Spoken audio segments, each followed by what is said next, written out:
कक्षा में आप सबको स्वागत करती हूँ। तो बच्चों, सबसे पहले मैं पाठ को शुरू करने से पहले आपसे कुछ प्रश्न पूछना चाहती हूँ।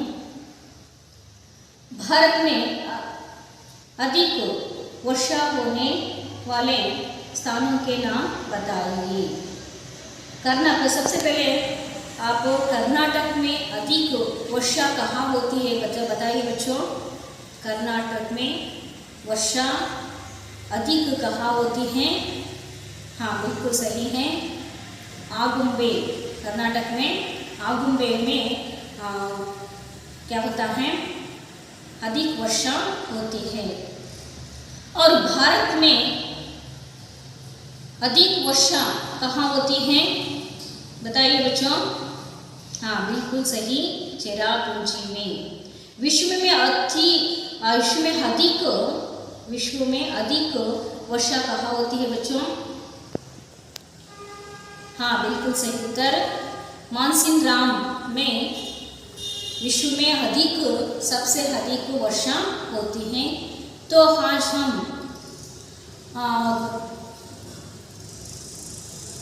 अधिक वर्षा होने वाली चेरापूंजी के बारे में आज हम जानकारी प्राप्त करेंगे। तो पाठ का नाम है चेरापूंजी से आया हूँ। पाठ का नाम क्या है बच्चों? चेरापूंजी से आया हूँ ಅಂತಂದ್ರೆ ಚೇರಾಪುಂಜಿಯಿಂದ ಕನ್ನಡದಲ್ಲಿ ನಾವು ಚಿರಾಪುಂಜಿಯಿಂದ ಬಂದಿರಬೇಕು ಅಂತಕ್ಕಂಥ ಹೇಳ್ತೇವೆ. ಸೊ ಇದರ ಒಂದು ಸಾಹಿತ್ಯವಿದ ಯಾತ್ರಾ ವೃತ್ತಾಂತ. ಈ ಪಾಠದ ಸಾಹಿತ್ಯವಿದೆ, ಅದು ಯಾತ್ರಾ ವೃತ್ತಾಂತ. इसका लेखक प्रदीप पंत जी है. ಈ ಪಾಠದ ಲೇಖಕರ ಹೆಸರು प्रदीप पंत. तो आज हम चेरापूंजी से आया हूँ इस पाठ के बारे में जानकारी प्राप्त करेंगे. तो सबसे पहले हम यात्रा वृत्तांत किसे कहते हैं इसके बारे में जानेंगे बच्चों. तो बच्चों, ಇವತ್ತೀಗ ನಾವು ಮೊದಲು ಯಾತ್ರಾ ವೃತ್ತಾಂತ ಅಂದ್ರೆ ಏನು ಅಂತಕ್ಕಂಥದ್ದನ್ನ ತಿಳ್ಕೊಳ್ಳೋಣ. आपको मालूम है मनुष्य प्राचीन काल से अपने विकास करते आया है. अपने विकास के लिए वह यात्रा करता आया है. ಸೊ ಇಲ್ಲಿ ಮನುಷ್ಯ ಇವತ್ತಲ್ಲ, ಇಂದಿನಿಂದಲೂ ಪ್ರಾಚೀನ ಕಾಲದಿಂದಲೂ ಕೂಡ ಇಲ್ಲಿ ತನ್ನ ಒಂದು ವಿಕಾಸವನ್ನು ಅವನು ಮಾಡಿಕೊಳ್ತಾ ಬಂದಿದ್ದಾನೆ. ಸೊ ತನ್ನ ವಿಕಾಸಕ್ಕಾಗಿ ಅವನು ಯಾತ್ರೆಗಳನ್ನು ಅವನು ಕೈಗೊಳ್ತಕ್ಕಂಥದ್ದು ನಾವು ಕಾಣ್ತಾ ಇದ್ದೇವೆ. ಇಂದಿನಿಂದಲೂ ಕೂಡ ಇಲ್ಲಿ ಯಾತ್ರೆಯನ್ನು ಅವನು ಮಾಡ್ತಾ ಬಂದಿದ್ದಾನೆ. ಯಾಕೆ ಇಲ್ಲಿ ಯಾತ್ರೆಯನ್ನು ಮಾಡ್ತಾನೆ? ಸೊ ಒಂದು ಪ್ರದೇಶದ ಮತ್ತೊಂದು ಪ್ರದೇಶದ ಇಲ್ಲಿ ಒಂದು ವ್ಯತ್ಯಾಸವನ್ನು ತಿಳಿದುಕೊಳ್ಳುವುದಕ್ಕೆ, ಆ ಪ್ರದೇಶದ ಒಂದು ಪ್ರಾದೇಶಿಕ ಇತಿಹಾಸದ ಬಗ್ಗೆ, ಅಲ್ಲಿರ್ತಕ್ಕಂತಹ ರೀತಿ ನೀತಿಗಳ ಬಗ್ಗೆ ಇಲ್ಲಿ ತಿಳಿದುಕೊಳ್ಳುವುದರ ಮೂಲಕ ಇಲ್ಲಿ ತನ್ನ ಒಂದು ವಿಕಾಸವನ್ನು ಅವನು ಮಾಡ್ತಾ ಬಂದಿದ್ದಾನೆ. तो यात्रा वृत्तांत किसे कहते हैं? देखिए, किसी स्थान में बाहर से आए व्यक्ति या व्यक्तियों के अनुभव के बारे में लिखे वृत्तांत को यात्रा वृत्तांत कहते हैं. ಸೊ ಯಾವುದೇ ಒಂದು ಅನ್ಯ ಸ್ಥಳ ಅಥವಾ ಪರಸ್ಥಳದಲ್ಲಿ ಬಾಹಸೆ ಅಂತಂದರೆ ಯಾವುದೇ ಅನ್ಯ ಸ್ಥಳದಲ್ಲಿ ಹೊರಗಿನಿಂದ ಬಂದಿರತಕ್ಕಂತಹ ವ್ಯಕ್ತಿಗಳು ತನ್ನ ಅನುಭವದ ಬಗ್ಗೆ ತನ್ನ ಒಂದು ಲೇಖನದಲ್ಲಿ, ಸಾಹಿತ್ಯದಲ್ಲಿ ಅದನ್ನು ಬರೀತಕ್ಕಂಥದ್ದಕ್ಕೆ ಏನಂತ ಕರಿತೀವಿ? ಯಾತ್ರಾ ವೃತ್ತಾಂತ ಅಂತೇಳಿ ಕರಿತೇವೆ. तो बच्चों, हम इस पाठ का उद्देश्य अथवा आशय के बारे में सबसे पहले जानेंगे. इस यात्रा वृत्तांत चेरापूंजी से आया हूँ इस पाठ का उद्देश्य अथवा आशय है यात्रा से प्रादेशिक ज्ञान प्राप्त होता है. ಯಾತ್ರೆಯಿಂದ ನಮಗೆ ಪ್ರಾದೇಶಿಕ ಜ್ಞಾನ ಅಂತಕ್ಕಂಥದ್ದು ತಿಳಿಯುತ್ತದೆ.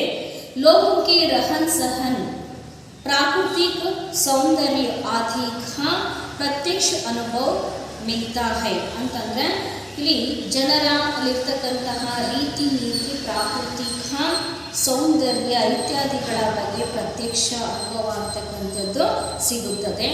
इस पाठ द्वारा छात्र चेरापूंजी का परिचय प्राप्त कर सकते हैं. ಈ ಒಂದು ಪಾಠದ ಮೂಲಕ ಇಲ್ಲಿ ಪಾಠಕೋಂಕು ಓದುಗರಿಗೆ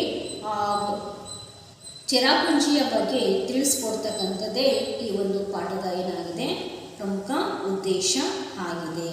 तो बच्चों सबसे पहले हम इस पाठ के लेखक का परिचय प्राप्त करेंगे. लेखक का नाम क्या है? प्रदीप पंत जी. सो देखिए 24 अप्रैल सन 1941 जन्मस्थल लखनऊ हल्द्वानी उत्तराखंड में इनका जन्म हुआ. ಏಪ್ರಿಲ್ 24 ಕ್ರಿಶಿಶಕ 1941ರಲ್ಲಿ ಲಕ್ನೋದ ಹಲ್ದ್ವಾನಿಯ ಉತ್ತರಾಖಂಡದಲ್ಲಿ ಇವರು ಜನಿಸಿದರು. ಇವರ ಕನ್ನಡದಲ್ಲಿ इनके कन्नड़ में अनुवादित कहानियों का संकलन है यात्रा न्याय ಮತ್ತು ಇತರ ಕಥೆಗಳು इस नाम से प्रकाशन हुआ है. ಕನ್ನಡದಲ್ಲಿ ಅನುವಾದಿಸಿರುವಂತಹ ಇಲ್ಲಿ ಇವರ ಒಂದು ಕಥೆಗಳ ಒಂದು ಸಂಕಲನವನ್ನು ನ್ಯಾಯ ಮತ್ತು ಇತರ ಕಥೆಗಳು ಅಂತಕ್ಕಂಥ ಹೆಸರಿನಲ್ಲಿ ಪ್ರಕಾಶನವನ್ನು ಮಾಡಲಾಗಿದೆ. इसके अलावा वे 6 उपन्यास प्रकाशित है. उनके 6 उपन्यास प्रकाशित है. ಸೊ ಇಷ್ಟೇ ಅಲ್ಲದೆ ಇವರು ಅನೇಕ ಕಾದಂಬರಿಗಳನ್ನು ಕೂಡ ಅವರು ಬರೆದಿದ್ದಾರೆ. ಅವರು ಬರೆದಿರ್ತಕ್ಕಂತಹ ಉಪನ್ಯಾಸಗಳಲ್ಲಿ 6 ಉಪನ್ಯಾಸಗಳನ್ನು ಪ್ರಕಾಶನವನ್ನು ಮಾಡಲಾಗಿದೆ. ಅಷ್ಟೇ ಅಲ್ಲ ಮತ್ತೆ ದೇಶ ವಿದೇಶ के यात्रा संस्मरण के 4 संकलन प्रकाशित है. ಸೊ ಈ ದೇಶ ವಿದೇಶದ ಯಾತ್ರೆಯ ಸಂಸ್ಮರಣವಾಗಿ 4 ಅವರ ಬರೆದಿರ್ತಕ್ಕಂತಹ ಒಂದು ಸಂಕಲನಗಳನ್ನು ಏನು ಮಾಡಲಾಗಿದೆ ಪ್ರಕಾಶನವನ್ನು ಮಾಡಲಾಗಿದೆ. तो बच्चों आपने प्रदीप पंत जी के लेखक परिचय के बारे में जानकारी प्राप्त की है. तो प्रदीप पंत ಅವರ लेखक परिचयವನ್ನು ನೀವು ಈಗ ಪಡೆದುಕೊಂಡ್ರಿ. तो सबसे पहले हम इस पाठ का सस्वर वाचन करेंगे. आप अपने किताब खोलिए और ध्यान से देखिए. पृष्ठ संख्या 40 पृष्ठ संख्या. तो देखिए पाठ का नाम क्या है? चेरापूंजी से आया हूँ. पाठ का लेखक प्रदीप पंत. मेघालय यानी बादलों का घर और मेघालय की राजधानी शिलांग एक हरा भरा पर्वतीय नगर जहाँ हर वक्त बादल उमड़ते घुमड़ते रहते हैं. इतना बड़ा स्वच्छ सुंदर पर्वतीय नगर उत्तर भारत में कहीं नहीं है. ऐसा हरितिमा भी शायद ही कहीं देखने को मिले. शिलांग से चेरापूंजी की ओर जाता मार्ग दोनों ओर पहाड़ों और दरख्तों से पटा पड़ा है. यह ऊंचा नीचा सर्पाकार रास्ते को पार करते हुए दिखाई पड़ते हैं. बादल बहती है सुहानी हवा और कभी कभी हो जाती है बूंदा बांदी. हमारी जीप शिलांग से 53 किलोमीटर दूर चेरापूंजी की ओर बढ़ रही है. मेरे साथ राज्य के एक अधिकारी श्री संगमा और उनके 2 दोस्त बैठे हैं. मैं जीप की खिड़की बंद करते हुए संगमा से पूछता हूँ, क्या साल भर यहाँ वर्षा होती रहती है? जी हाँ, संगमा कहते हैं. आपको जानकर ताज्जुब होगा कि मेघालय में खपत से ज़्यादा पन बिजली का उत्पादन होता है. हम अतिरिक्त बिजली या अन्य राज्यों को दे देते हैं. ऐसा सचमुच मैं सचमुच आश्चर्य से पूछता हूँ. संगमा कहते हैं, वैसे यदि यहाँ सभी गांव बिजली से जगमगा उठे तो भी अतिरिक्त बिजली का उत्पादन होता रहेगा. हम पहाड़ों को निहारते हुए आगे बढ़ रहे हैं. सड़क के उस पार पहाड़ी कुहरे से घिरी हुई है. 3 पर्वतीय अंचलों में बंटा हुआ है मेघालय। खासी पर्वत, गारो पर्वत और जयंतिया पर्वत और इन्हीं 3 पर्वतीय अंचलों से बने हैं 5 जिले। हर अंचल की अपनी अलग संस्कृति है, रीति रिवाज, पर्वत उत्सव है, लेकिन हर कहीं पारिवारिक व्यवस्था मातृसत्तात्मक है। भूमि, धन, संपत्ति सब माँ से बेटी को मिलती है। स्त्री का यहाँ वर्चस्व है। यह एहसास गुवाहाटी से मेघालय की सीमा में घुसने के साथ ही होने लगता है।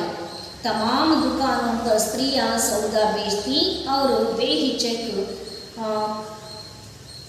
बतिहाती दिखाई देती है। शिलंग से भी उन्हें दुकानों पर बैठे देखा जा सकता है।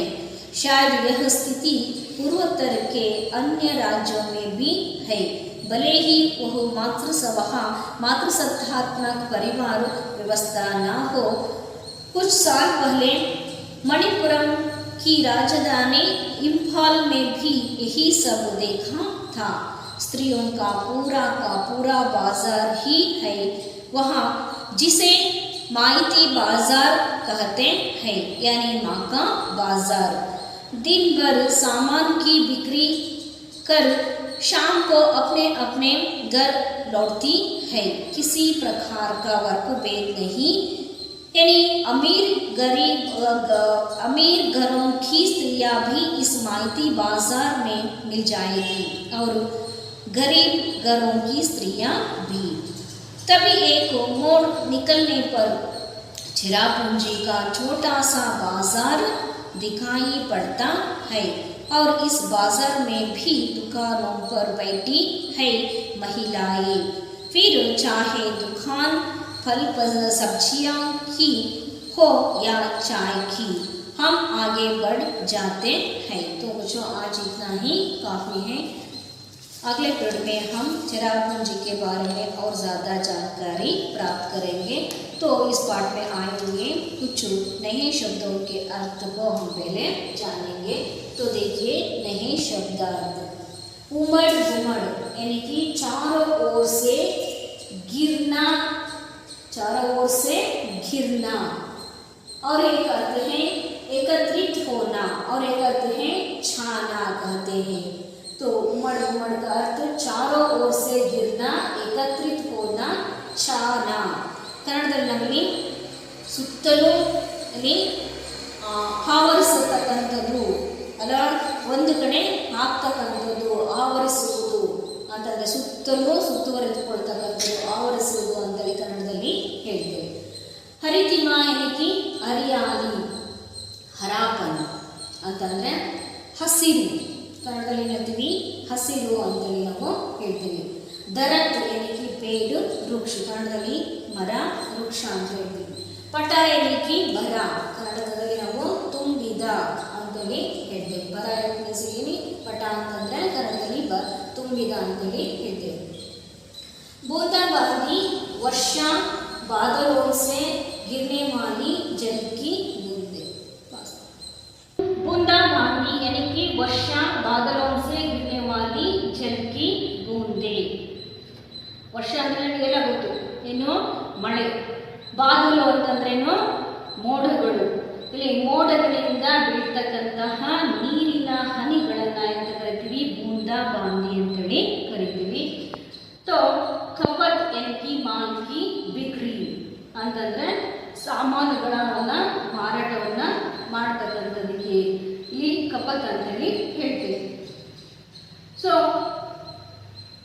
ಪನ್ ಬಿಜ್ಲಿ ಜಲ ವಿದ್ಯುತ್, ಕನ್ನಡದಲ್ಲಿ ನಾವು ಜಲ ವಿದ್ಯುತ್ ಅಂತೇಳಿ ಹೇಳ್ತೀವಿ. ನಿಹಾರ್ನ ಏನಕ್ಕೆ ಧ್ಯಾನಪೂರ್ವಕ ದೇಖ್ನ, ಗಮನಿಸಿ ನೋಡ್ತಕ್ಕಂಥದ್ದು, ಅಬ್ಸರ್ವ್ ಅಂತೇಳಿ ಹೇಳ್ತೀವಲ್ಲ. ಕುಹರ ಏನಕ್ಕೆ ದುಂದು, ಕೊಹಾರ ಅಂತಂದರೆ ಇಲ್ಲಿ ಸೂರ್ಯನ ಕಿರಣಗಳು ಕಡಿಮೆಯಾದಾಗ ಏನಾಗುತ್ತೆ, ನಮಗೆ ವಾತಾವರಣ ಏನಾಗುತ್ತೆ ಮಬ್ಬಾಗಿ ಕಾಣುತ್ತೆ ಸೊ ಅದನ್ನ ಏನಂತೀವಿ ಕುಹರ ಅಂತೇಳಿ ನಾವು ಕರಿತೀವಿ. ಸೊ ನೆಕ್ಸ್ಟ್ अंचल यानी कि प्रांत सीमा का समर्थी भाग. अंचल का अर्थ प्रांतीय ಅಂತ ಕನ್ನಡದಲ್ಲಿ ಹೇಳ್ತೀವಿ. ಇಲ್ಲಿ ಸೀಮಾ ಗಡಿ ಯಾ ಹತ್ತಿರದ ಭಾಗವನ್ನು ಏನು ಹೇಳ್ತೀವಿ ಅಂಚಲ್ ಅಂತೇಳಿ ಕರಿತೀವಿ. और वर्चस्व यानी कि आधिपत्य प्राबल्य ಇಲ್ಲಿ ಅಧಿಕಾರತ್ವ ಅಂತ ಹೇಳ್ತೀವಿ. ವರ್ಚಸ್ವ यानी कि ಅಧಿಕಾರತ್ವ आधिपत्य प्राबल्य अंतली कहते हैं. तो घुसना प्रवेश करना भीतर जाना. घुसना यानी कि प्रवेश करना भीतर जाना ಅಂದರೆ ಪ್ರವೇಶಿಸುವುದು ಕನ್ನಡದಲ್ಲಿ ಹೇಳ್ತೀವಿ. ಪ್ರವೇಶಿಸುವುದು ಒಳಗೆ ಹೋಗುವುದಕ್ಕೆ घुसना ಅಂತೇಳಿ ಹೇಳ್ತೀವಿ. तमाम यानी कि सारा समस्त ಕನ್ನಡದಲ್ಲಿ ನಾವು ಇಡೀ ಸಮಸ್ತ ಅಂತೇಳಿ ಹೇಳ್ತೀವಿ. सौदा यानी कि क्रय विक्रय की वस्तु या माल. ಇಲ್ಲಿ ಮಾರಾಟವನ್ನು ಇಲ್ಲಿ ಮಾಡ್ತಕ್ಕಂತಹ ವಸ್ತುವನ್ನು ಇಲ್ಲಿ ಹೇಳ್ತೀವಿ ಸೌದ ಅಂತೇಳಿ ನಾವು ಹೇಳ್ತೀವಿ. ಬೇಹಿಚಕ್ ನಿಸ್ಸಂಕೋಚ. ಬೇಹಿಚಕ್ ಏನಕ್ಕೆ ನಿಸ್ಸಂಕೋಚ ಅಂತಂದ್ರೆ ಯಾವುದೇ ಒಂದು ಸಂಕೋಚ ಇಲ್ಲದೆ ಇರ್ತಕ್ಕಂಥದಕ್ಕೆ ಬೇಹಿಚಕ್ ಅಂತೇಳಿ ಹೇಳ್ತೀವಿ. ಮೋಡ್ ರಾಸ್ತೆ ಆದಿಕ ಗುಮಾವ್ದಾರ್ ಸ್ಥಾನ ಅಂತಂದರೆ ಇಲ್ಲಿ ರೋಡಲ್ಲಿ ಒಂದು ಟರ್ನ್ ಆಗ್ತೀವಲ್ಲ ಆ ಒಂದು ಸ್ಥಾನವನ್ನು ಏನಂತ ಕರಿತೀವಿ ಮೋಡ್ ಅಂತೇಳಿ ನಾವು ಕರಿತೀವಿ.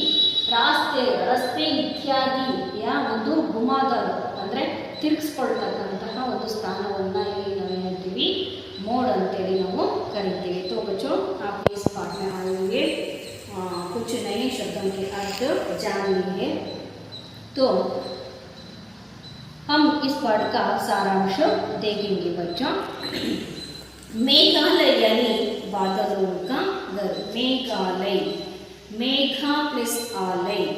मेघा प्लस आलय से मेघालय शब्द बना है. मेघ यानी कि क्या है बादल. मेघ यानी कि क्या है बच्चों बादल. ले अंदर ಇಲ್ಲಿ आलय का अर्थ है घर. आलय का अर्थ क्या है घर ಅಂತಂದರೆ ಮೋಡಗಳ ಮನೆಯನ್ನು ಏನಂತ ಕರಿತೇವೆ ಮೇಘಾಲಯ ಅಂತೇಳಿ ನಾವು ಕರಿತೇವೆ. ಸೊ ಮೇಘಾಲಯ ಅಂದ ತಕ್ಷಣ ಇಲ್ಲಿ ಮೋಡಗಳ ಮನೆ ಅಂತೇಳಿ ಹೇಳ್ತೇವೆ. और मेघालय की राजधानी शिल्लंग एक हरा भरा पर्वतीय नगर जहाँ हर वक्त बादल उमड़ते घुमड़ते रहते हैं. इतना बड़ा स्वच्छ सुंदर पर्वतीय नगर उत्तर भारत में कहीं नहीं है. ऐसा हरितिमा भी शायद ही कहीं देखने को मिले. शिलंग से चिरापुंजी की ओर जाता मार्ग दोनों ओर पहाड़ों और दरख्तों से पटा पड़ा है. यहाँ ऊंचा नीचा सर्पाकार रास्ते को पार करते हुए दिखाई पड़ते हैं बादल. बहती है सुहानी हवा और कभी कभी हो जाती है बूंदा बांदी. मेघालय यानी कि क्या है बादलों का घर ಅಂತಂದ್ರೆ ಇಲ್ಲಿ ಮೋಡಗಳ ಮನೆಯೇ ಯಾವುದೋ ಮೇಘಾಲಯ. ಸೊ ಮೇಘಾಲಯದ ರಾಜಧಾನಿ ಯಾವುದು शिलंग. मेघालय का राजधानी कौन सा है? मेघालय की राजधानी शिलंग है. यहाँ हरा भरा पर्वतीय नगर. ಇದು ಹಸಿರಿನಿಂದ ತುಂಬಿದ ಒಂದು ಏನಾಗಿದೆ ಪರ್ವತಗಳ ನಗರವಾಗಿದೆ ಯಾವುದು ಮೇಘಾಲಯ. ಸೊ ಮತ್ತು ಶಿಲಂಗ್. ಸೊ यहाँ हर वक्त बादल उमड़ते घुमड़ते रहते हैं. ಇಲ್ಲಿ सदा वक्त यानी कि समय. वक्त का मतलब क्या है समय. जहाँ ಇಲ್ಲಿ ಯಾವಾಗಲೂ ಕೂಡ ಅಂದರೆ ಎಲ್ಲ ಸಮಯದಲ್ಲೂ ಕೂಡ ಇಲ್ಲಿ ಏನಾಗುತ್ತೆ ಬಾದಲ್ ಉಮಡ್ತೆ ಗುಮ್ಮಡ್ತೆ ರಹತೆ ಹೈ ಅಂತಂದರೆ ಇಲ್ಲಿ ಮೋಡಗಳು ಸದಾ ಏನಾಗಿರ್ತವೆ ಸುತ್ತಲೂ ಏನಾಗುತ್ತೆ ಪ್ರದೇಶವನ್ನು. ಹಾಗೆ इतना बड़ा स्वच्छ सुंदर पर्वतीय नगर उत्तर भारत में कहीं नहीं है. ಇಷ್ಟೊಂದು ದೊಡ್ಡ ಸ್ವಚ್ಛ ಸುಂದರವಾದ ಪರ್ವತ ನಗರ ಇಡೀ ಉತ್ತರ ಭಾರತದಲ್ಲಿ ಎಲ್ಲೂ ಸಹ ಇಲ್ಲ. ಇಸ್ ಅರಿತಿಮಾ ಬಿ ಶಾಯದ್ ಕಹಿ ನಹಿ ದೇಖ್ನೆ ಕೋ ಮಿಲೆ. ಇಷ್ಟೊಂದು ದೊಡ್ಡದಾಗಿರ್ತಕ್ಕಂತಹ ಸ್ವಚ್ಛವಾಗಿರ್ತಕ್ಕಂತಹ ಮತ್ತು ಸುಂದರ ಪರ್ವತವನ್ನು ಹೊಂದಿರತಕ್ಕಂತಹ ಮತ್ತು ಹಸಿರನ್ನು ಕೂಡಿರ್ತಕ್ಕಂತಹ ಒಂದು ನಗರ ಉತ್ತರ ಭಾರತದಷ್ಟೇ ಅಲ್ಲ, ಇಲ್ಲಿ ಎಲ್ಲೂ ಕೂಡ ನೋಡೋದಕ್ಕೆ ನಮಗೆ ಸಿಗುವುದಿಲ್ಲ. ಅಷ್ಟು ಏನಾಗಿದೆ, ಇದು ಅತ್ಯಂತ ಏನಾಗಿದೆ, ಸುಂದರವಾಗಿದೆ. ಚಿರಾಪುಂಜಿ ಶಿಲಂಗ್ ಸೆ ಚಿರಾಪುಂಜಿ ಕಿ ಓರ್ ಜಾತಾ ಮಾರ್ಗ दोनों ओर पहाड़ों और दरख्तों से पटापड़ा है. ಶಿಲಂಗಿಂದ ಚಿರಾಪುಂಜಿಯ ಕಡೆಗೆ ಹೋಗ್ತಕ್ಕಂತಹ ಮಾರ್ಗದ ರಸ್ತೆಯ ಎರಡೂ ಕಡೆ ಈ ಪಹಾಡು ಅಂತಂದರೆ ಬೆಟ್ಟಗಳು ಮತ್ತು ದರಖ್ತು ಅಂತಂದರೆ ವೃಕ್ಷಗಳು, ಮರಗಳು ಏನಾಗಿವೆ, ತುಂಬಿವೆ. ಶಿಲಂಗಿಂದ ಚಿರಾಪುಂಜಿಗೆ ಹೋಗ್ತಕ್ಕಂತಹ ಮಾರ್ಗದಲ್ಲಿ ದಾರಿಯ ಎರಡೂ ಕಡೆಯ ಬೆಟ್ಟ ಗುಡ್ಡಗಳಲ್ಲಿ ಏನಾಗಿದೆ, ಒಂದು ಗಿಡ ಮರಗಳು ಏನಾಗಿವೆ, ಅದರಲ್ಲಿ ಆವೃತವಾಗಿವೆ, ತುಂಬಿವೆ. ऊंचा नीचा सड़कों का रास्ते को पार करते हुए दिखाई पड़ते हैं बादल, बहती है सुहानी हवा और कभी कभी हो जाती है बूंदाबांदी. ಅಷ್ಟೇ ಅಲ್ಲ, ಅಲ್ಲಿ ಆ ರಸ್ತೆಯ ಮಾರ್ಗ ಹೇಗಿದೆ, ಊಂಚಾ ನೀಚ ಅಂತಂದರೆ ಎತ್ತರ ಇಳಿಜಾರು, ಮೇಲೆ ಮತ್ತು ಕೆಳಗೆ ಇಲ್ಲಿ ಏನಾಗಿದೆ, ಸರ್ಪಾಕಾರವಾಗಿ ಅಂದರೆ ಏರು ಪೇರಿನಲ್ಲಿ ಸರ್ಪಾಕಾರದಲ್ಲಿ ಈ ಒಂದು ಮಾರ್ಗವು ಏನಾಗಿದೆ ನಮಗೆ ಕಾಣಿಸುತ್ತದೆ. ಸೊ ಈ ಒಂದು ಸರ್ಪಾಕಾರದ ದಾರಿಯನ್ನು ದಾಟುತ್ತಿದ್ದಂತೆ ಇಲ್ಲಿ ನಮಗೆ ಏನಾಗ್ತವೆ, ಮೋಡಗಳು ನಮಗೆ ಕಾಣಿಸ್ತವೆ. ಸೊ ಇಲ್ಲಿ ಅಷ್ಟೇ, ಅದ್ರ ಜೊತೆಗೆ ಅಲ್ಲಿ ಒಂದು ತಂಪಾಗಿರ್ತಕ್ಕಂತಹ ಒಂದು ತಂಗಾಳಿ ಅಂತಕ್ಕಂಥದ್ದು ಇಲ್ಲೇನಾಗುತ್ತೆ, ಸದಾ ಏನಾಗುತ್ತೆ, ಬೀಸ್ತಾ ಇರುತ್ತೆ. ಅತಿ ಹೈ ಸುಹಾನಿ ಹವಾ, ಇಲ್ಲಿ ಹರಿಯುವ ಸುಂದರವಾದಂತಹ ಒಂದು ತಂಪಾದ ಗಾಳಿ. ಒಮ್ಮೊಮ್ಮೆ ಅಲ್ಲಿ ಬೀಳ್ತಕ್ಕಂತಹ ಒಂದು ಬೂಂದಾಬಾಂದಿ ಅಂತಂದರೆ ಮಳೆಯ ಹನಿಗಳು, ಮಳೆಯ ಮೋಡಗಳಿಂದ ಬೀಳ್ತಕ್ಕಂತಹ ಮಳೆಯ ಹನಿಗಳು. ಸೊ ಇವೆಲ್ಲವುಗಳಿಂದ ಮೇಘಾಲಯದ ಪ್ರಾಕೃತಿಕ ಸೌಂದರ್ಯ ಅಂತಕ್ಕಂಥದ್ದು ಏನಾಗಿದೆ, ಅತ್ಯಂತ ಮನೋಹರವಾಗಿದೆ ಅಂತೇಳಿ ನಾವು ಹೇಳ್ಬೋದು. ಸೊ ಮೇಘಾಲಯದಲ್ಲಿ ಬರ್ತಕ್ಕಂತಹ ಇಲ್ಲಿ ಮೇಘಾಲಯದಲ್ಲಿ ಬರ್ತಕ್ಕಂತಹ ಒಂದು ಹಳ್ಳಿ ಮಾಯ್ಲಾಂಗ್ ಅಂತಕ್ಕಂತಹ ಒಂದು ವಿಲೇಜು ಇಡೀ ಭಾರತದಷ್ಟೇ ಅಲ್ಲ, ಇಡೀ ವಿಶ್ವದಲ್ಲಿಯೇ ಕ್ಲೀನೆಸ್ಟ್ ವಿಲೇಜ್ ಅಂತಕ್ಕಂತಹ ಒಂದು ಟೈಟಲನ್ನು ಇಲ್ಲಿ ಏನಾಗಿದೆ ಪಡೆದುಕೊಂಡಿದೆ. ಅಂದರೆ ಮೇಘಾಲಯದ ಇಲ್ಲಿ ಮೈಲಾಂಗ್ ಅಂತಕ್ಕಂತಹ ಒಂದು ಹಳ್ಳಿಯು ಭಾರತದಷ್ಟೇ ಅಲ್ಲ, ಇಲ್ಲಿ ಇಡೀ ವಿಶ್ವದಲ್ಲಿಯೇ ಒಂದು ಸ್ವಚ್ಛವಾದಂತಹ ಒಂದು ಹಳ್ಳಿ ಅಂತಕ್ಕಂತಹ ಒಂದು ಹೆಸರುಗಳನ್ನು ಇಲ್ಲಿ ಪಡೆದುಕೊಂಡೇನಾಗಿದೆ, ಪ್ರಸಿದ್ಧಿಯನ್ನು ಪಡೆದುಕೊಂಡಿದೆ. ಸೊ ಇಲ್ಲಿ ಈ ಮೈಲಾಂಗ್ ಅಂತಕ್ಕಂತಹ ಈ ಹಳ್ಳಿಯಲ್ಲಿ ಎಲ್ಲರೂ सभी लोग स्वच्छता करते हैं. जो स्वच्छता नहीं करते तो उस गांव के मुखिया उसको दंडित करता है.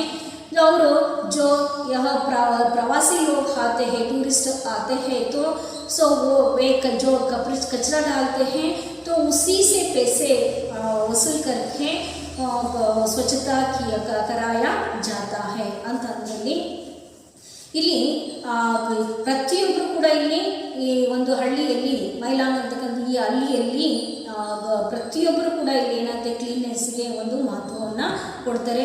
ಇಲ್ಲಿ ಎಲ್ಲರೂ ಕೂಡ ಕ್ಲೀನನ್ನು ಮಾಡ್ತಾರೆ. ಯಾರು ಇಲ್ಲಿ ಕ್ಲೀನನ್ನು ಮಾಡೋದಿಲ್ಲ, ಸ್ವಚ್ಛತೆಯನ್ನು ಯಾರು ಮಾಡೋದಿಲ್ಲ, ಆಗ ಏನೇ ಒಂದು ಹಳ್ಳಿಯ ಮುಖಂಡ ಏನು ಮಾಡ್ತಾರೆ, ದಂಡವನ್ನು ವಿಧಿಸ್ತಾರೆ.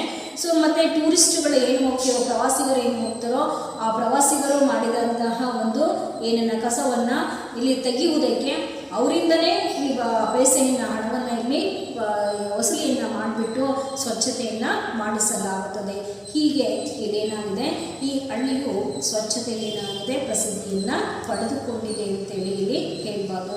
तो बच्चों लिए आप से हमें जानना चाहिए कि हमें भी स्वच्छता करना चाहिए. हमारे गांव को अन्य जो रहते हैं उस स्थान के आसपास हमारे आसपास सभी जगह को हमें स्वच्छता रखना चाहिए। तो गांधी जी का जो सपना था क्या है, भारत, गांधी जी की जो सपना स्वच्छ भारत की सपना संपूर्ण रूप से साकार होगा और मोदी जी के स्वच्छ भारत अभियान का भी जो उद्देश्य है ना वो भी सार्थक हो जाएगा। तो ಮಕ್ಕಳೇ ಇದರಿಂದ ನಾವು ಏನು ತಿಳ್ಕೊಳ್ಬೇಕು, ನಾವು ಇರುವಂತಹ ಸುತ್ತಮುತ್ತಲಿನ ನಾವಿರುವಂತಹ ಸ್ಥಳದಲ್ಲಿ ನಾವು ಸ್ವಚ್ಛವನ್ನಾಗಿ ಇಟ್ಕೊಳ್ಳೋದ್ರಿಂದ ಗಾಂಧೀಜಿಯವರು ಕಂಡಂತಹ ಸ್ವಚ್ಛ ಭಾರತದ ಕನಸು ನನಸಾಗೋದ್ರಲ್ಲಿ ಸಂದೇಹವೇ ಇಲ್ಲ. ಸೊ ಮತ್ತು ಇಲ್ಲಿ ಮೋದಿಜಿಯವರ ಸ್ವಚ್ಛ ಭಾರತ ಅಭಿಯಾನದ ಉದ್ದೇಶವು ಕೂಡ ಏನಾಗುತ್ತೆ, ಸಾಕಾರವಾಗುತ್ತದೆ. ಇದರಿಂದ ಹಮಾರಾ ದೇಶ ವಿಶ್ವ ಮೇ ಸ್ವಚ್ಛ ಭಾರತ್ ಕಹಲಾಯೇಗಾ ಅಂತಂದರೆ ಈ ನಾವು ಸ್ವಚ್ಛವನ್ನು ನಾವು ಮಾಡಿಕೊಂಡು ಇಟ್ಕೊಳ್ಳೋದ್ರಿಂದ, ಇಲ್ಲಿ ಸ್ವಚ್ಛತೆಗೆ ನಾವು ಮಹತ್ವವನ್ನು ಕೊಡೋದ್ರಿಂದ ಇಡೀ ಮೈಲಾಂಗ್ ಪ್ರದೇಶ ಅಷ್ಟೇ ಇಲ್ಲ, ಮೇಘಾಲಯದ ಮೈಲಾಂಗ್ ಪ್ರದೇಶ ಅಷ್ಟೇ ಇಲ್ಲ, ಇಡೀ ಭಾರತವು ವಿಶ್ವದಲ್ಲಿಯೇ ಸ್ವಚ್ಛ ಭಾರತ ಅಂತಕ್ಕಂಥ ಹೆಸರನ್ನು ನಾವು ಪಡೀಲಿಕ್ಕೆ ಸಾಧ್ಯ ಆಗುತ್ತೆ. तो बच्चों आप स्वच्छता को महत्व दीजिए, स्वच्छ कीजिए, दूसरों को भी स्वच्छता देने के लिए सलाह दीजिए. तो बच्चों आप एक वीडियो क्लिप में मेघालय का मैलांग प्रदेश कितनी इस प्रकार मेघालय पर्वतीय नगर से पेड़ हरी भरी पेड़ों से उसके प्राकृतिक सौंदर्य बहुत ही सुंदर और अत्यंत मनोहर है, इस प्रकार हम कह सकते हैं. ಸೊ ಈ ರೀತಿಯಾಗಿ ಮೇಘಾಲಯ ಅಂತಕ್ಕಂಥದ್ದು ಹಸಿರಿನಿಂದ ತುಂಬಿದ ಪರ್ವತೀಯ ನಗರವಾಗಿದ್ದು ಅಲ್ಲಿಯ ಒಂದು ಪ್ರಾಕೃತಿಕ ಸೌಂದರ್ಯ ಅಂತಕ್ಕಂಥದ್ದು ಅತ್ಯಂತ ಏನಾಗಿದೆ, मनोहरवाಗಿದೆ. तो बच्चों आगे देखिए, हमारी जीप शिलंग से 53 किलोमीटर दूर चेरापूंजी की ओर बढ़ रही है. मेरे साथ राज्य के एक अधिकारी श्री संगमा और उनके 2 दोस्त बैठे हैं. मैं जीप की खिड़की बंद करते हुए संगमा से पूछता हूँ, क्या साल भर यहाँ वर्षा होती रहती है? जी हाँ, संगमा कहते हैं. आपको जानकर ताज्जुब होगा कि मेघालय में खपत से ज़्यादा पनबिजली का उत्पादन होता है. हम अतिरिक्त बिजली अन्य राज्यों को दे देते हैं.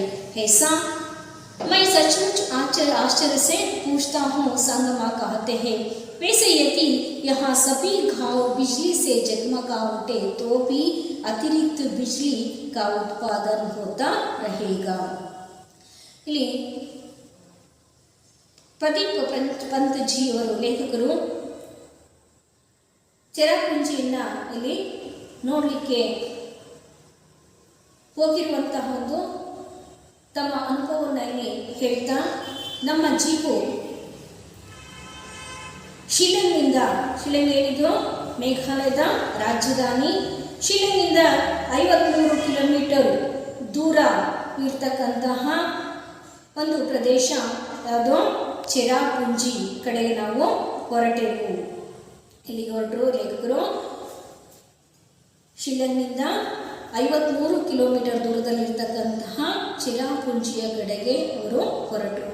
ಇದು ಶಿಲಾಂಗ್ನ 53 ಕಿಲೋಮೀಟರ್ ದೂರದಲ್ಲಿರ್ತಕ್ಕಂತಹ ಕಾಸಿ ಪರ್ವತದ ದಕ್ಷಿಣದಲ್ಲಿರ್ತಕ್ಕಂತಹ ಚೆರಾಪುಂಜಿಯ ಕಡೆಗೆ ಅವರು ಹೊರಟರು.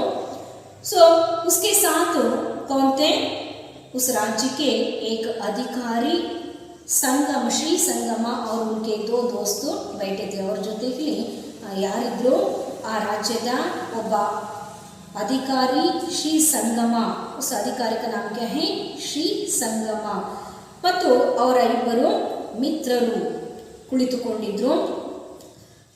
हम जीप की खिड़की बंद करते हुए संगमा से पूछता हूँ कि ನಾನು ಆ ಜೀಪ್ನ ಕಿಟಕಿಯನ್ನು ನಾನು ಬಂದ್ ಮಾಡ್ತಾ ಕ್ಲೋಸ್ ಮಾಡ್ತಾ ಸಂಗಮ್ ಅವರನ್ನು ಲೇಖಕರು ಕೇಳಿದರು. ಕ್ಯಾ ಸಾಲ್ ಭರ್ ಯಹಾ ವರ್ಷಾ ಹೋತಿ रहती है? जी हाँ, संगमा कहते हैं. आपको जानकर ताज्जुब होगा कि मेघालय में खपत से ज़्यादा पनबिजली का उत्पादन होता है. हम अतिरिक्त बिजली अन्य राज्यों को भी दे देते हैं. इसलिए ಅದಕ್ಕೆ संगमा से लेखक क्या पूछते हैं, क्या यह साल भर वर्षा होती है?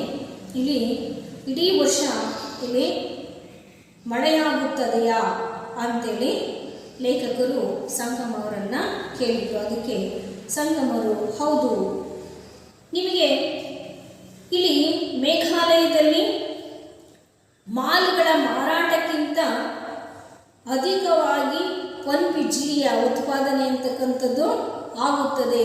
ಇದನ್ನು ನಿಮಗೆ ಕೇಳಿದರೆ ನಿಮಗೆ ಆಶ್ಚರ್ಯ ಅಂತೇಳಿ ಅನಿಸ್ಬೋದು. ತಾಜುಬ್ ಕಾ ಮತ್ಲಬ್ ಆಶ್ಚರ್ಯ, ತಾಜುಬ್ ಕಾ ಮತ್ಲಬ್ ಕ್ಯಾ ಹೈ?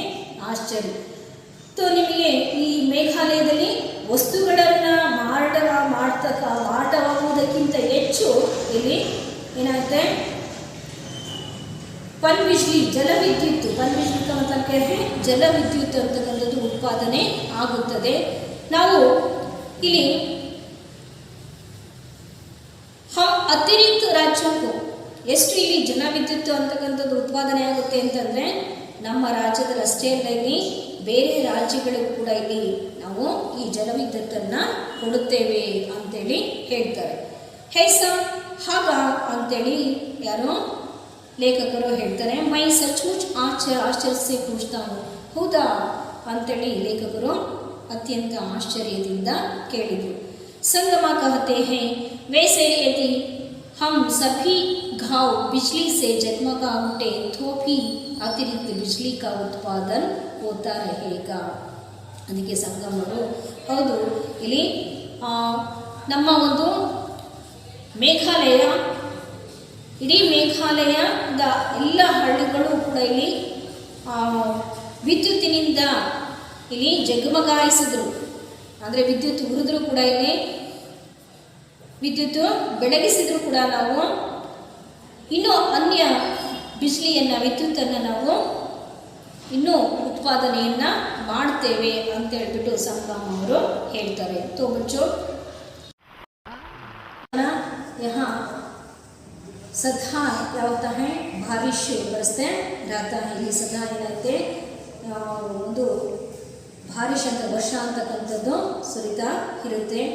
ಸೊ ಇಲ್ಲಿ ಇದು ವಿಶ್ವದ 2ನೇ ಅತಿ ಹೆಚ್ಚು ಮಳೆಯಾಗ್ತಕ್ಕಂತಹ ಒಂದು ಪ್ರದೇಶ ಅಂತಲೂ ಕೂಡ ಇಲ್ಲಿ ಹೇಳ್ಬೋದು. ಮೊದಲ ಒಂದು ಇಡೀ ವಿಶ್ವದಲ್ಲಿಯೇ ಮೊದಲ ಒಂದು ವರ್ಷ ಮಳೆಯಾಗ್ತಕ್ಕಂಥ ಪ್ರದೇಶ ಯಾವುದು? ಮಾಸಿನ್ ರಾಮ್, ಇದು ಕೂಡ ಇಲ್ಲಿದೆ. ಇದು ಕೂಡ ಶಿಲಂಗ್ನ ಕಾಸಿ ಪರ್ವತದ ದಕ್ಷಿಣದಲ್ಲಿ ಇದೆ. ಇಲ್ಲಿ ಚಿರಾಪುಂಜಿಗೆ ಇದು ಮಾಸಿನ್ ರಾಮ್ ಅಂತಕ್ಕಂಥದ್ದು 15 ಕಿಲೋಮೀಟರ್ ದೂರದಲ್ಲಿ ಇರ್ತಕ್ಕಂತಹ ಒಂದು ಪ್ರದೇಶ. ಸೊ ಇದು ಅತಿ ಹೆಚ್ಚು ಮಳೆಯಾಗ್ತಕ್ಕಂತಹ ಒಂದು ಪ್ರದೇಶವಾಗಿದೆ. ಚಿರಾಪುಂಜಿಗೂ ಮತ್ತು ಇಲ್ಲಿ ಮಾಸಿನ್ ರಾಮ್ಗೂ ಇಲ್ಲಿ ನಾವು ಮಳೆಯಾಗ್ತಕ್ಕಂಥ ವ್ಯತ್ಯಾಸವನ್ನು ನೋಡಿದರೆ ಕೇವಲ ಇಲ್ಲಿ 100 ಮಿಲಿಮೀಟರ್ ಏನಾಗುತ್ತೆ, ಚಿರಾಪುಂಜಿಗೆ ಕಡಿಮೆ ಆಗುತ್ತೆ. ಅಂದರೆ 11,871 ಮಿಲಿಮೀಟರು ಇಲ್ಲಿ ಮಾಸಿನ್ ರಾಮಲ್ಲಿ ಏನಾಗುತ್ತೆ ಮಳೆ ಅಂತಕ್ಕಂಥದ್ದು ಪ್ರತಿ ವರ್ಷ ಆಗುತ್ತೆ. ಮತ್ತು ಇಲ್ಲಿ ಚಿರಾಪುಂಜಿಯಲ್ಲಿ 11,700, ಇಲ್ಲಿ 70 ಮಿಲಿಮೀಟರು ಏನಾಗುತ್ತೆ ಮಳೆ ಅಂತಕ್ಕಂಥದ್ದು ಚಿರಾಪುಂಜಿಯಲ್ಲಿ ಬೀಳುತ್ತದೆ. ಸೊ ಇಲ್ಲಿ ಮಾಸಿನ್ ರಾಮ್ ಮತ್ತು ಯಾವುದೋ ಚಿರಾಪುಂಜಿಗೆ 100 ಮಿಲಿಮೀಟರ್ ಅಷ್ಟು ಏನಾಗುತ್ತೆ ವ್ಯತ್ಯಾಸವನ್ನು ನಾವು ಕಾಣ್ತೇವೆ. ಸೊ ಹೀಗೆ ಏನಾಗುತ್ತೆ ಅಧಿಕ ಏನಾಗುತ್ತೆ ಮಳೆ ಅಂತಕ್ಕಂಥದ್ದು ಸುರಿಯುತ್ತದೆ ಅಂತಕ್ಕಂಥದ್ದು ಇಲ್ಲಿ ಹೇಳ್ತೇವೆ. ಸೊ ಅದಕ್ಕೆ ಕಾರಣ ಏನು, ಅಲ್ಲಿರ್ತಕ್ಕಂತಹ ಪರ್ವತೀಯ ನಗರಗಳಿಂದಾಗಿ ಇಲ್ಲಿ ಸುತ್ತಲೂ ಅದೇನಾಗಿದೆ ಪರ್ವತಗಳಿಂದ ಆವೃತವಾಗಿರುವುದರಿಂದ ಮತ್ತು ಸಮುದ್ರದ ಮಟ್ಟಕ್ಕಿಂತ ಎತ್ತರವಾಗಿ ಇರುವುದರಿಂದಾಗಿ ಏನಾಗುತ್ತೆ ಈ ಒಂದು ಪ್ರದೇಶದಲ್ಲಿ ಸದಾ ಏನಾಗಿರುತ್ತೆ ಮಳೆ ಅಂತಕ್ಕಂಥದ್ದು ಸುರಿತಾ ಇರುತ್ತದೆ. तो बच्चों, आपने इस वीडियो में चिरापुंजी का बारिश का मौसम के सुंदर दृश्य को आपने देख लिए. तो हम आगे बढ़ते हैं. हम पहाड़ों को निहारते हुए आगे बढ़ रहे हैं. सड़क के उस पार पहाड़ी कुहरे से घिरी हुई है. 3 पर्वतीय अंचलों में बंटा हुआ है मेघालय. काशी पर्वत, गारो पर्वत और जयंतिया पर्वत. और इन्हीं 3 पर्वतीय अंचलों से बने हैं 5 जिले. ನಾವು ಚಿರಾಪುಂಜಿಯನ್ನು ನೋಡಿಕೊಂಡು ಮುಂದೆ ಹೊರಟ್ವಿ. ಬೆಟ್ಟಗಳನ್ನು ನಿಹಾರ್ತೆ ಹುಯೆ ಆಗೆ ಬಡ್ ರಹೆ ಥೆ. ಅಲ್ಲಿರ್ತಕ್ಕಂತಹ ಬೆಟ್ಟಗಳನ್ನು ಇಲ್ಲಿ ನಾವು ಗಮನಿಸ್ತಾ ನಾವು ಅಬ್ಸರ್ವನ್ನ ಮಾಡ್ತಾ ಇದ್ವಿ. ನಾವು ನಿಹಾರ್ತೆ ಏನಕ್ಕೆ ಧ್ಯಾನಪೂರ್ವಕ देखना. निहारना यानी कि क्या है? ಧ್ಯಾನಪೂರ್ವಕ देखना. ಅಲ್ಲಿ ನಾವು ಬೆಟ್ಟ ಗುಡ್ಡಗಳನ್ನು ಆ ಪರ್ವತಗಳನ್ನು ಇಲ್ಲಿ ನಾವು ಗಮನಿಸ್ತಾ ನಾವು ಮುಂದೆ ಹೊರಟ್ವಿ. ಸಡಕ್ ಸೆ ಉಸ್ ಪಾರ್, ರಸ್ತೆಯಿಂದ ಆಚೆ ನಾವು ಪಹಾಡಿ कुहरे से घिरी हुई है. कुहरे का मतलब क्या है बच्चों? धुंध. ಆ ಬೆಟ್ಟಗಳೇನಾಗಿದ್ದು ಇಲ್ಲಿ ಸೂರ್ಯನ ಕಿರಣಗಳು ಬೀಳದೆ ಏನಾಯಿತು, ಮಬ್ಬು ಗತ್ತಲಿನಂತೆ ಮಬ್ಬು ಅಂತಕ್ಕಂಥದ್ದು ಇಲ್ಲಿ ಆವರಿಸಿತ್ತು. ಅಂದರೆ ರಸ್ತೆಗಳೆಲ್ಲ ಏನಾಗಿದ್ವು, ಮತ್ತು ರಸ್ತೆಗಳು ಮತ್ತು ಬೆಟ್ಟಗಳಲ್ಲಿ ಏನಾಗಿದ್ವು, ಮಬ್ಬಾಗಿ ಇಲ್ಲಿ ಮಬ್ಬನ್ನು ಆವರಿಸಿದ್ವು. 3 पर्वतीय अंचल में बंटा हुआ है मेघालय. ಇಲ್ಲಿ ಮೇಘಾಲಯವು ಮೂರು ಪ್ರಾಂತಗಳಿವೆ. अंचल यानी कि क्या है? प्रांत. अंचल का मतलब क्या है? प्रांत, सीमा का समवर्ती भाग ಅಂತಂದ್ರೆ ಮೇಘಾಲಯವು 3 ಪರ್ವತಗಳ ಪ್ರಾಂತಗಳಿಂದ ಏನಾಗಿದೆ, ಹಂಚಲ್ಪಟ್ಟಿದೆ. ಅವು ಯಾವ್ಯಾವ 3 ಪರ್ವತಗಳು? ಇಲ್ಲಿ ಖಾಸಿ ಪರ್ವತ, ಗಾರೋ ಪರ್ವತ ಮತ್ತು ಜಯಂತಿಯ ಪರ್ವತ. ಈ 3 ಪರ್ವತಗಳಲ್ಲಿ ಏನಾಗಿದೆ, ಈ ಒಂದು ಮೇಘಾಲಯ ಅಂತಕ್ಕಂಥದ್ದು ಏನಾಗಿದೆ ಕೂಡಿದೆ. ತೋ ಮೇಘಾಲಯ ಇಲ್ಲಿ ಭಾರತದ ಸ್ವತಂತ್ರ ಭಾರತದ ಮೊದಲು ಇಲ್ಲೇನಾಗಿತ್ತು, ಇಲ್ಲಿ ಅಸ್ಸಾಂಗೆ ಏನಾಗಿದೆ ಈ ಒಂದು ಮೇಘಾಲಯ ಅಂತಕ್ಕಂಥದ್ದು ಏನಾಗಿತ್ತು ಸೇರಿತ್ತು. ಇಲ್ಲಿ ಭಾರತದಲ್ಲಿ ರಾಜ್ಯಗಳ ಪುನರ್ವಿಂಗಡಣೆಯನ್ನು ಮಾಡಿದಾಗ ಅಸ್ಸಾಂನಿಂದ ಏನಾಯಿತು, ಇಲ್ಲಿ ಈ ಮೇಘಾಲಯ ಅಂತಕ್ಕಂಥದ್ದು ಏನಾಯಿತು ಬೇರ್ಪಟ್ಟು ಅದು ಒಂದು ಸ್ವತಂತ್ರ ಏನಾಯಿತು ರಾಜ್ಯವಾಗಿ ಮಾರ್ಪಡ್ತು. ಅಂಥದ್ರಲ್ಲಿ ಈ ಮೇಘಾಲಯ ಯಾವ್ಯಾವ ಒಂದು ಪ್ರಾಂತ್ಯಗಳಿಂದ ಕೂಡಿದೆ? 3 ಪರ್ವತೀಯ ಪ್ರಾಂತ್ಯಗಳಿಂದ ಕೂಡಿದೆ. ಒಂದು ಖಾಸಿ ಪರ್ವತ, ಗಾರೋ ಪರ್ವತ ಮತ್ತು ಜಯಂತಿಯ ಪರ್ವತ. ಈ 3 ಸೇರಿದರೆ ಏನಾಗುತ್ತೆ ಮೇಘಾಲಯ ಆಗುತ್ತೆ. ಸೊ इन्हीं 3 पर्वतीय अंचलों से बने हैं 5 जिले. ಈ 3 ಪರ್ವತೀಯ ಪ್ರಾಂತ್ಯಗಳಿಂದ ಇಲ್ಲಿ 5 ಜಿಲ್ಲೆಗಳನ್ನು ಇಲ್ಲಿ ಏನು ಮಾಡಲ್ಪಟ್ಟಿವೆ, ಮಾಡಲಾಗಿದೆ. हर अंचल की अपनी अलग संस्कृति है, 3 रीति रिवाज, पर्व, उत्सव है.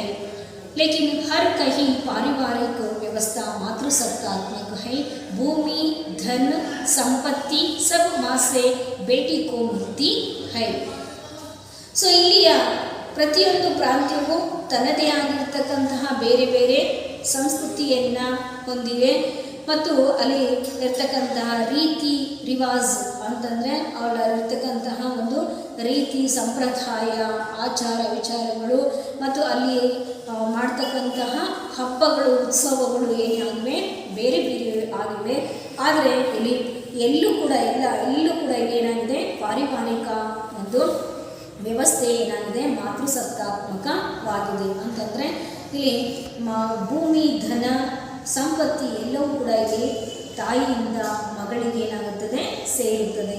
ಹೀಗಾಗಿ ಅಲ್ಲಿ ಮಾತೃಸತ್ತಾತ್ಮಕ ವ್ಯವಸ್ಥೆಯನ್ನು ನಾವು ಕಾಣ್ತೇವೆ. ಈಗ ನಮ್ಮಲ್ಲಿ ನೋಡಿದ್ರೆ ನಾವು ಏನನ್ನು ಕಾಣ್ತೇವೆ, ಪಿತೃಸತ್ತಾತ್ಮಕ ವ್ಯವಸ್ಥೆ ಇರ್ತಕ್ಕಂಥದ್ದನ್ನು ನಮ್ಮ ಪಾರಿವಾರಿಕದಲ್ಲಿ ಕುಟುಂಬದಲ್ಲಿ ನಾವು ಇರ್ತಕ್ಕಂಥ ವ್ಯವಸ್ಥೆಯನ್ನು ಕಾಣ್ತೇವೆ. ಅಂದರೆ ಇಲ್ಲಿ ತಂದೆಯ ನಂತರ ಇಲ್ಲಿ ಏನಾಗುತ್ತೆ, ಮಗನಿಗೆ ತಂದೆಯ ಒಂದು ಕುಟುಂಬದಲ್ಲಿ ಯಜಮಾನಿಕೆ ಅಂತಕ್ಕಂಥದ್ದು ಇರುತ್ತೆ. ಅದರ ನಂತರ ಇಲ್ಲಿ ತನ್ನ ಯಾರಿಗೆ ಮಗನಿಗೆ ಇರ್ತಕ್ಕಂಥ ಗಂಡು ಮಕ್ಕಳಿಗೆ ಏನಾಗುತ್ತೆ, ಅದು ಮತ್ತೆ ನೆಕ್ಸ್ಟು ಧನ ಸಂಪತ್ತಿ ಅಂತಕ್ಕಂಥದ್ದು ಸೇರುತ್ತೆ. ಆದರೆ ನಾವು ಇಲ್ಲಿ ಮೇಘಾಲಯದಲ್ಲಿ ನಾವು ಏನನ್ನು ಕಾಣ್ತೇವೆ, ಮಾತೃಸತ್ತಾತ್ಮಕ ವ್ಯವಸ್ಥೆ ಇರ್ತಕ್ಕಂಥದ್ದನ್ನು ನಾವು ಇಲ್ಲಿ ಕೌಟುಂಬಿಕಗಳಲ್ಲಿ ಕಾಣ್ತೇವೆ.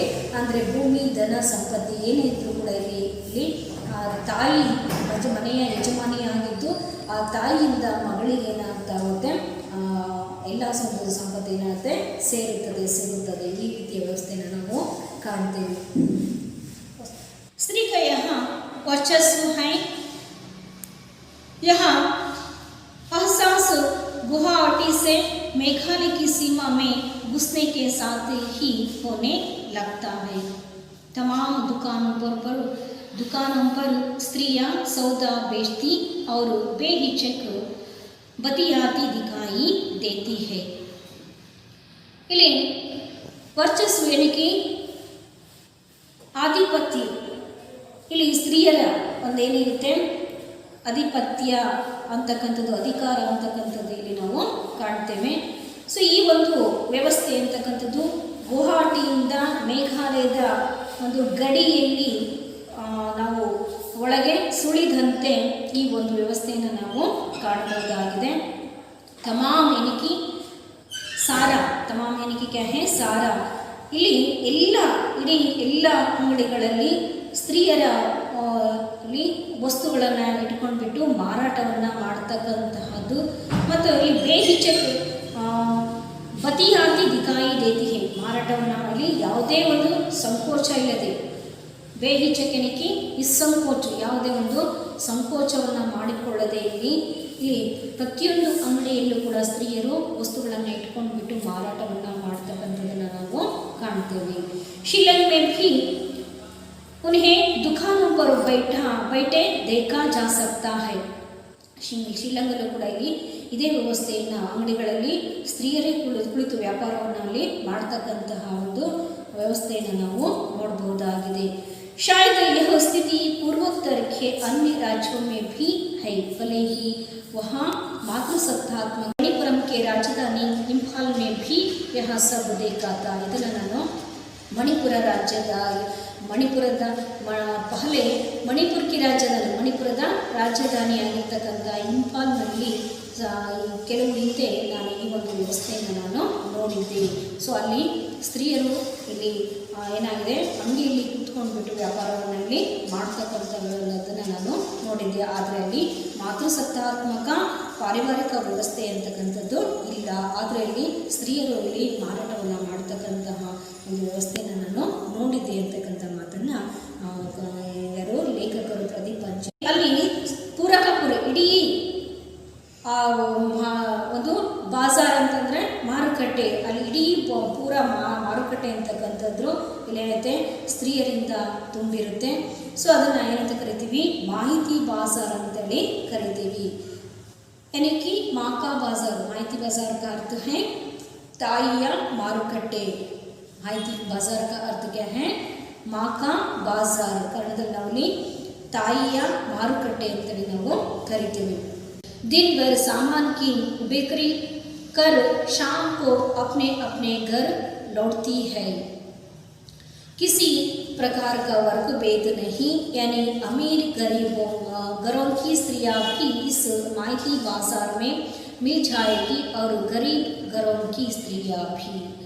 ಸೊ ಇಲ್ಲಿ ಸ್ತ್ರೀಯರು ತಮ್ಮ ತಮ್ಮ ವಸ್ತುಗಳನ್ನು ಮಾರಾಟವನ್ನು ಮಾಡ್ಕೊಂಡ್ಬಿಟ್ಟು ಬೆಳಗ್ಗೆ ಹೋದರು, ಸಂಜೆ ವಾಪಸ್ಸು ಮನೆಗೆ ಮರಳುತ್ತಾರೆ. ಇಲ್ಲಿ ಯಾವುದೇ ರೀತಿಯಾಗಿರ್ತಕ್ಕಂಥ ವರ್ಗಭೇದವನ್ನು ಇಲ್ಲಿ ನಾವು ಕಾಣುವುದಿಲ್ಲ.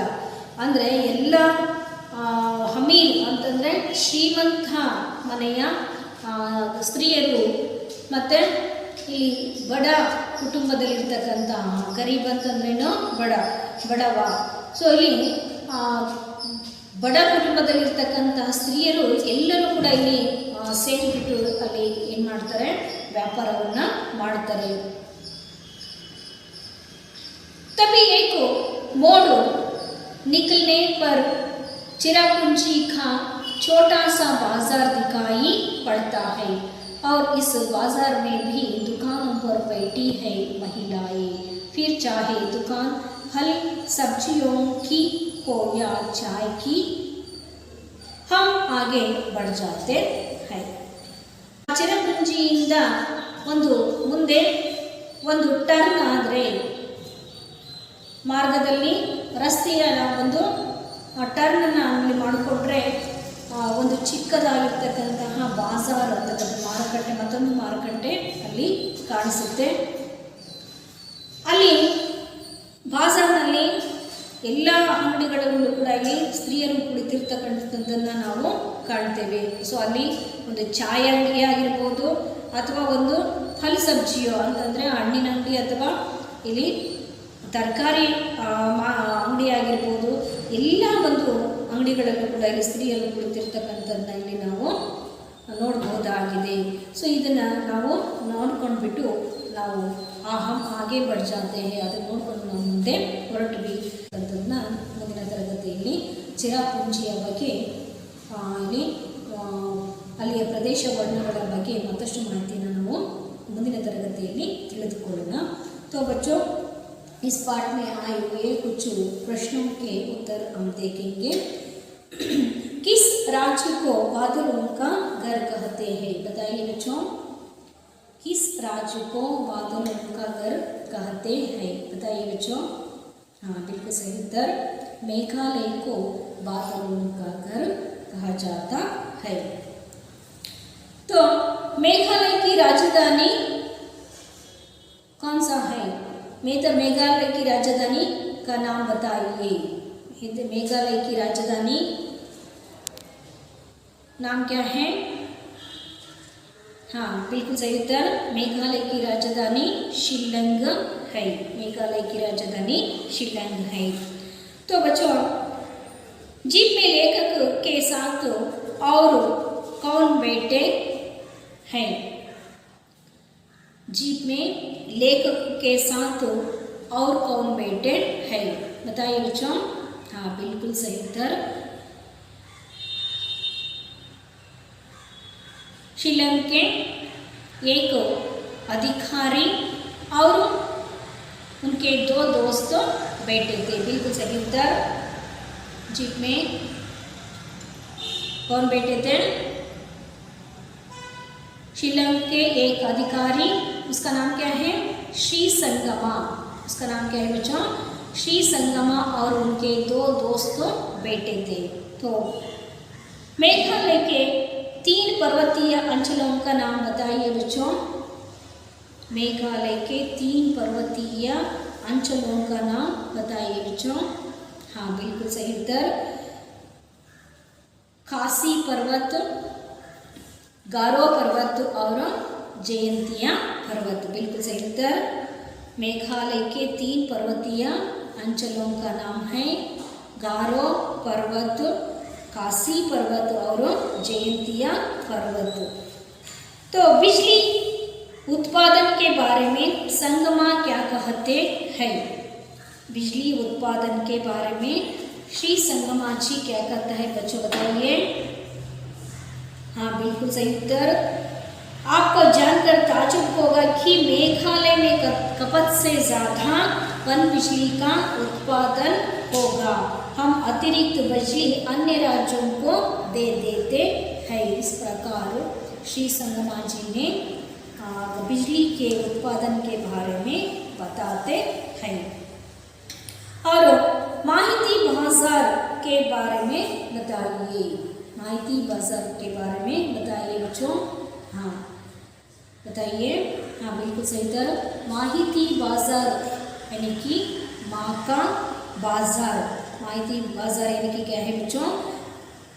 माँ का बाजार.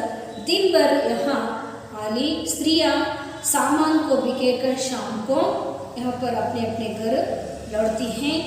किसी प्रकार का यहाँ पर क्या नहीं होता, वर्ग भेद नहीं होता, यानी कि अमीर गरीब के कोई स्त्री या सभी मिलकर यह व्यापार करते हैं।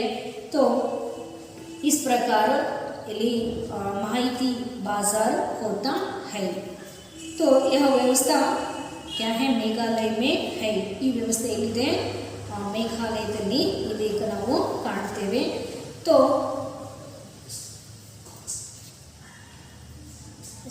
आपको एक दो प्रश्न गृह कार्य के लिए देती हूँ। इस प्रश्न को उत्तर लिखिए और अपने अध्यापक को दिखाइए। पहला प्रश्न है, बिजली उत्पादन के बारे में संगमा ने क्या कहा।